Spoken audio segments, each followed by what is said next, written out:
For the Lakers in 1979. We've just learned today the team worth $10 billion. The Buss family apparently now ready to sell and turn quite the profit. Coming up, we'll take a look at the historic deal and the impact that might have on the entire NBA. That's a pretty good return on investment. You think? Yeah. Get it done. Not bad.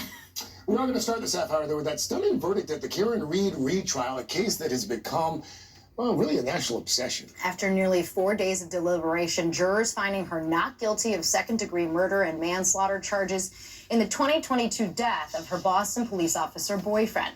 NBC's Emilie Ikeda is at the courthouse at her post still for us this morning. Emilie, good morning. Hey guys, good morning to you. Well, Karen Reed, a former finance professor, was greeted a bit more like a celebrity when she walked down those courthouse steps yesterday. The street had to be closed down to accommodate the crowds of her supporters cheering so loud you could hear it inside the courthouse. It marks a dramatic end to a legal saga that prompted protests, documentaries, and divide. Signaling her love to the crowd, Karen Reed emerging from this Massachusetts courthouse to an eruption of cheers and chants. The jury finding Reed not guilty of killing her police officer boyfriend, John O'Keefe, a year after her first trial ended with a hung jury. I could not be standing here without these amazing supporters who have supported me and my team. No one has fought harder for justice for John O'Keefe than I have.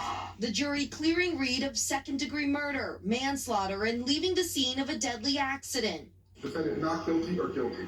Not guilty. So say you, Mr. Foreman? So say you all?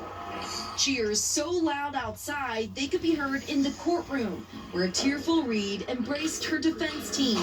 Overnight, Reed celebrating out in Boston with family and friends. I'm happy. Thank you. The 45-year-old was convicted of a lesser charge, driving under the influence. The jury heard interview clips of Reed addressing drinking the night O'Keefe died during the trial.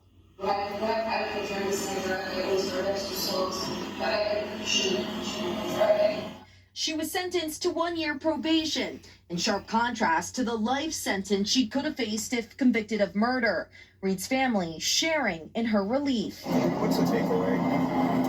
Message?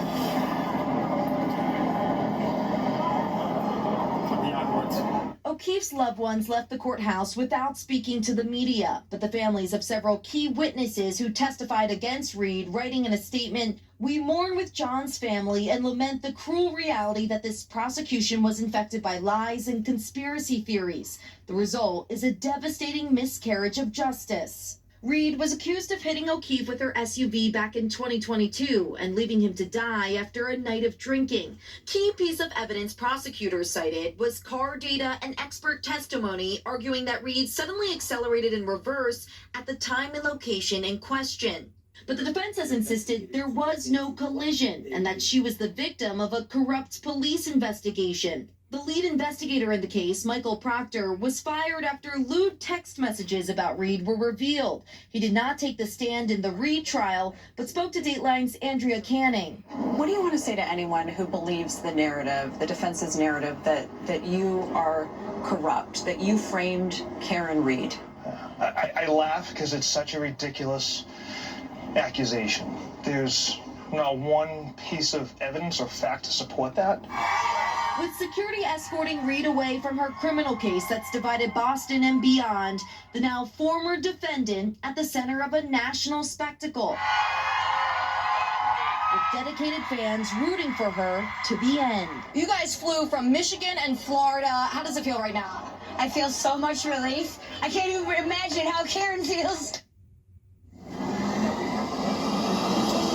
Well, Reed's time in criminal court has wrapped up. She still faces a civil wrongful death lawsuit filed by the O'Keefe family, but any kind of liability in that case would be a financial one. Guys? Emilie Ikeda, thank you. All right, let's bring in NBC News legal analyst, Danny